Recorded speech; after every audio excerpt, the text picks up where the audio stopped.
Viewers we த லீடர்ஸை பற்றி நானும் எதுவும் பேசக்கூடாதுன்னு அமைதியாக தான் இருந்தேன். ஆனால் நாளுக்கு நாள் இந்த வி த லீடர்ஸில் இருக்கக்கூடிய வார் ரூம் பாய்ஸ் இவனுங்களோட அட்டகாசம் நாளுக்கு நாள் ரொம்ப அதிகமாகிட்டே போயிட்டுருக்கு. ஒரு கட்டத்தில் டாலரேட் பண்ண முடியாத அளவுக்கு அவனுங்களோட பேச்சுக்கள்லாம் இருக்குது. சரின்னு தான் இந்த வீடியோவை நான் போடுறேன். என்னமோ அவனுங்களோட தலைவன் தான் தமிழகத்தை காக்க வந்த தேவதூதன் மாதிரியும் பரிசுத்த ஆவி மாதிரியும் இவனுக்கு கொடுக்குற பில்டப் இருக்குது. உலகம் அதாவது அளவுக்கு அதிகமாக இவனை பில்டப் கொடுத்துட்ருக்கானுங்க. சரி, இதெல்லாம் அவனுக்கு தெரிஞ்சு செய்கிறான்ல, தெரியாது செய்கிறாங்களா என்னன்னு தெரியல. சரி, அவங்களுக்கும் ஒரு விழிப்புணர்வாக இருக்கட்டும் அப்படின்ற இந்த வீடியோவை நான் போடுறேன். இப்போ அவர் அதாவது அண்ணாமலை மாநில தலைவர் ஆகிறதுக்கு முன்னாடி ஐபிஎஸ் எல்லாருக்கும் தெரியாது உதவிட்டு தான் துணைத் தலைவர் ஆகி மாநில தலைவர் ஆனார். மாநில தலைவர் ஆனப்போ நிறையா பேட்டிகள்லாம் கொடுப்பாங்க. அதில் ஒரு பேட்டியில் கேட்பாங்க, என்னங்க வேலையை விட்டுட்டிங்களே, வருமானத்துக்கு என்ன பண்ணுவீங்க அப்படின்னு கேட்டப்ப, நான் ஏழை விவசாயியோட மகன், எனக்கு ஆடு இருக்குது, அதுக்கப்புறம் விவசாய நிலம் இருக்குது, அதில் விவசாயம் பண்ணி நான் பொழைச்சிப்பேங்க. சரிங்க, நீங்கள் இங்கே சென்னையில் தங்கியிருக்கீங்களே, அதோட வீட்டு வாடகை அப்படின்லாம் பார்த்தா பராமரிப்பு செலவு இதெல்லாம் பார்த்தா 6 லட்சம் வருதுங்க, இதெல்லாம் எப்படிங்க நீங்கள் அந்தளவுக்கு வருமானம் வருதுங்க அப்படின்னு கேட்டோன்னே, இல்லை இதெல்லாம் என்னோடய நண்பர்கள் தான் ஸ்பான்சர் பண்ணுறாங்க. இப்போ கொடுத்து வச்சோம்டா நீனு, உனக்கு இப்படி ஒரு நண்பர்கள்லாம் கிடையாது. எனக்கெல்லாம் அப்படி ஒரு நண்பன் கிடையவே கிடையாது. என்கிட்ட இருக்கிறத பிடிங்கிட்டு போக தான் இருக்கானே தவிர எனக்கு கொடுக்கறதுக்கு எவனும் கிடையாது. ஸோ இப்படி ஒரு நண்பர்கள்லாம் அமைஞ்சதெல்லாம் உன்னோட அதை பூர்வ ஜென்ம புண்ணியம்னு சொல்லலாம். அப்படி இருந்த ஒரு எளிமையான மனிதன், அந்த ஒரு எளிமையான மனிதன் என்ன பண்ணார், இருந்தார். அப்போ பார்த்திங்கன்னா அப்போலன்னு இல்லை, இப்பயும் பாஜக தான் ஒரு நாட்டை ஆண்டுட்ருக்கிற மிகப்பெரிய கட்சி. அதோடு பார்த்திங்கன்னா அதாவது தேசிய கட்சியோட மாநில தலைவர் நீ மாநில தலைவராக இருக்கிறப்ப உன்னோட மச்சான் வீட்டில் இடி ரைடு பண்ணுறாங்க. இடி ரைடு பண்ணப்போ எதுவும் பேச்சு மூச்சே கிடையாது. அப்போ இடி ரைடு பண்ணுற அளவுக்கு என்ன நடந்தது? இடி ரைடு பண்ணுற அளவுக்கு என்ன பண்ணீங்க? இடி ரைடு எப்போ வரும் தெரியுமா? எதுக்கு வரும் தெரியுமா? உனக்கு தெரியாதெல்லாம் கிடையாது. அப்போ இடி ரைடு பண்ணுற அளவுக்கு ஏதோ பயங்கரமாக பண்ணியிருக்க. பேச்செல்லாம் என்ன சொல்லிகிட்ருக்காங்கன்னா 10,000 கோடிக்கு அதிகமான அளவுக்கு சொத்து சேர்த்ததாக சொல்லியிருக்கிறாங்க. பணம் கொள்ளையடித்ததாக. ஃபுல்லாகவே பிளாக்மெயில்.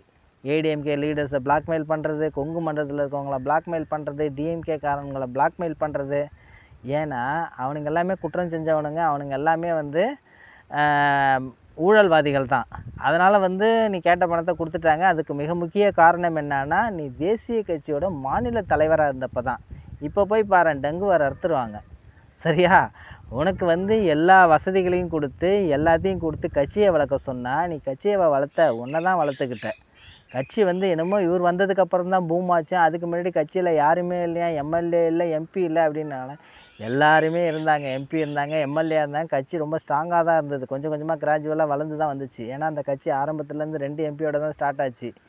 அப்படி இருந்த கட்சி தமிழகத்துலேயும் நல்லா வளர்ந்து தான் வந்தது. யாரும் வளரலன்னு சொல்ல. நல்லா இருக்கிறப்ப நீ உக்காந்துக்கிட்டு அதோட கிரெடிட் ஃபுல்லாத்தையும் எடுத்துக்கிட்டு என்னமோ இவரால் கட்சி வளர்ந்த மாரி ஒரு பில்டப்பை கொடுத்துட்டு ஒரு வார் ரூமை வச்சுக்கிட்டு நீ பண்ண பில்டப் இருக்க, அது டூ மச்.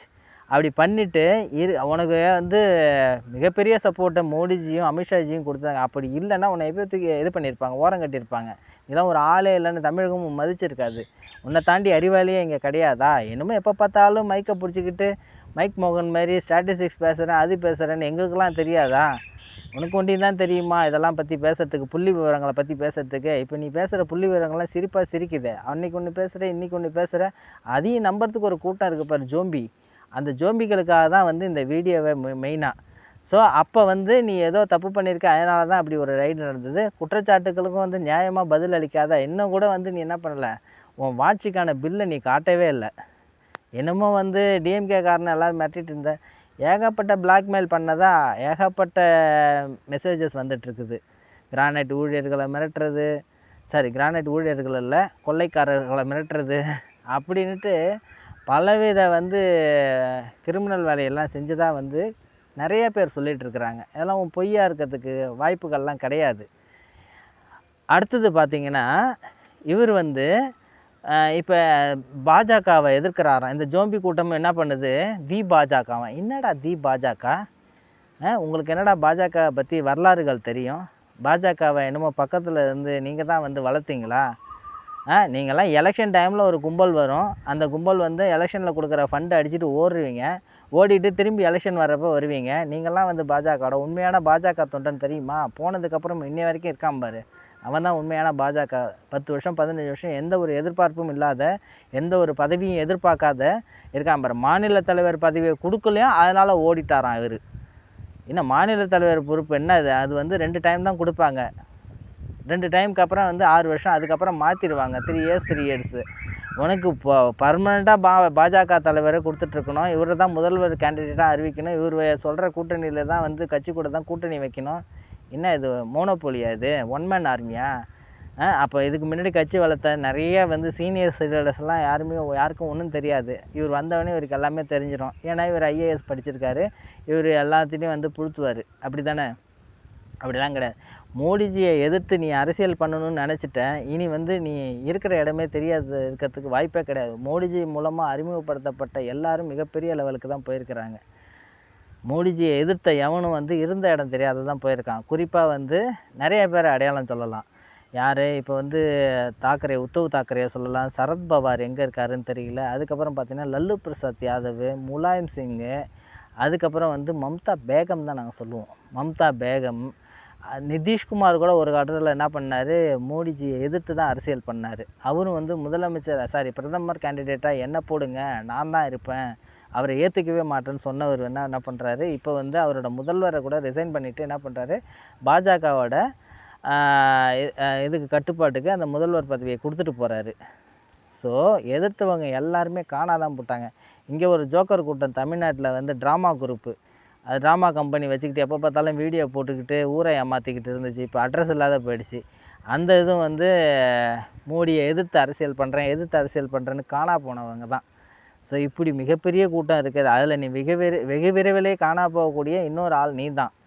அதனால் இந்த வீத லீடர்ஸில் இருக்கக்கூடிய சுயமாக சிந்திக்கக்கூடிய நபர்களுக்கு தான் இந்த வீடியோ.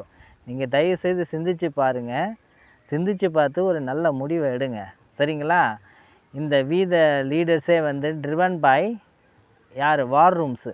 ஃபஸ்ட்டு இனிஷியலாக வந்து பெரிய இது மாதிரி 10 லட்சம் 15 லட்சம் இதெல்லாம் ஒரு டைமரு. அதாவது ஐடி படித்த எவன்டையாவது கேட்டிங்கனாலே ஜாவா ஸ்கிரிப்டில் ஒரு ப்ரோக்ராம் எதுனா டைமர் வந்து ஆட்டோமேட்டிக்காக கவுண்ட்டை இன்க்ரீஸ் பண்ணிகிட்டே இருக்கும். யாரை ஏமாத்துறீங்க?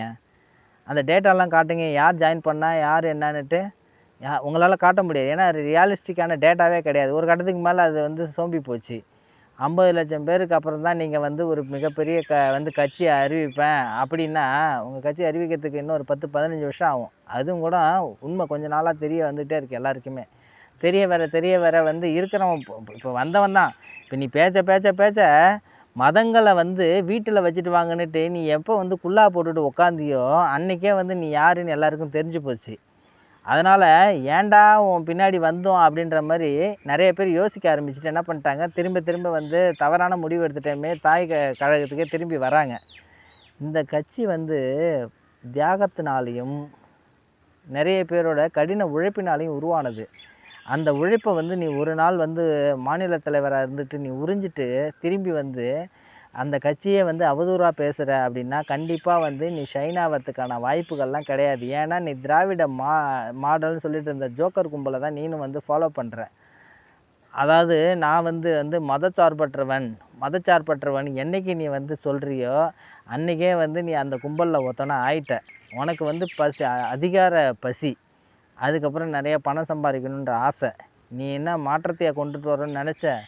நீ உன்னை வந்து உயர்த்திக்கிறதுக்கும் உன்னை வந்து பெரிய ஆளாக காட்டிக்கிறதுக்குமா தான் வந்து நீ இந்த பெரிய ஒரு கழகத்தில் சேர்ந்த. இல்லைனா நீ வந்து அந்த ஐபிஎஸ்லேயே இருந்து நான் என்ன பண்ணியிருக்கலாம், மிகப்பெரிய வந்து பதவியை அடைஞ்சிருக்கலாம். இல்லை அங்கேயே வந்து நீ நல்லது செய்யணும்னா அங்கேயே கூட செஞ்சுருக்கலாம். ஏன் இங்கே அரசியலுக்கு வந்து தான் செய்யணும்? உனக்கே கொடுக்கப்பட்ட பதவியே மிகப்பெரிய பதவி. அங்கேயே நேர்மையாக இருந்து நீ வந்து நிறைய விஷயங்களை செஞ்சுருக்கலாம். அங்கேருந்து எப்படி வந்த அப்படின்றதெல்லாம் நிறைய கருத்துக்கள்லாம் சொல்லிகிட்ருக்காங்க. அங்கங்கே வந்து டேட்டாலாம் கசிஞ்சிட்ருக்குது. எதனால் அந்த பதவியை ரிசைன் பண்ண, எப்படிலாம் போனேன், எங்கெங்கெல்லாம் போனேன் இந்த மாநில பதவி வாங்கிறதுக்கு அப்படின்றதெல்லாம் வந்து யாருக்கும் தெரியாதெல்லாம் கிடையாது. எல்லாருக்குமே எல்லாம் தெரியும். அதனால் கடைசியாக அந்த வீத லீடர்ஸு ஜோம்பி கூட்டத்துக்கு ஒன்று சொல்லிக்கிறேன். தயவுசெய்து ரியலைஸ் பண்ணிவிட்டு திரும்பி தாய் கழகத்தில் வந்து சேருங்க. இல்லைன்னா இந்தமாரி கண்ணாப்பண்ணான்னு ஏதாவது பேசிக்கிட்டு இருந்தீங்கன்னா நாங்களும் ஸ்டார்ட் பண்ணுவோம். புரியுதா? உங்களுக்கு ஒண்டி தான் வாய் இருக்குது, உங்களுக்கு ஒண்டி தான் வந்து பேச தெரியும் அப்படின்னு நினைக்காதீங்க. எங்களுக்கும் வந்து பேச தெரியும். நாங்கள் வந்து ஒரு தேசிய கட்சியோட கொள்கைகள் வந்து ஒரு நாகரிகமாக இருக்குது. எங்களோட கட்சியோட கொள்கை வந்து நாகரிகமாக இருக்கிறதுனால வந்து கொஞ்சம் நாகரிகமாக இருக்கும். அதை வந்து நீ வந்து அந்த பணிவை வந்து நீ வந்து தவறாக எடுத்துக்கிட்டு நீங்கள் வந்து வாய்க்கு வந்த மாதிரி பேசுனீங்கன்னா நாங்களும் வந்து எல்லை மீறுவோம். உங்களுக்கு எப்படி பதிலடி கொடுக்கணுமோ அதே வந்து உங்களோட லாங்குவேஜில் உங்களுக்கு புரிகிற பாஷையிலே பதிலடி கொடுக்க ஆரம்பிப்போம். அதனால் உங்கள் கட்சியை வளர்க்குறதுக்கு பாரு. அப்படி இல்லை அப்படின்னா வந்து உன் வேலையை பாரு. எங்களை போட்டு நோண்டிகிட்டு இருக்காதீங்க. நோண்டினீங்கன்னா நாங்களும் வந்து பேச ஆரம்பிப்போம்.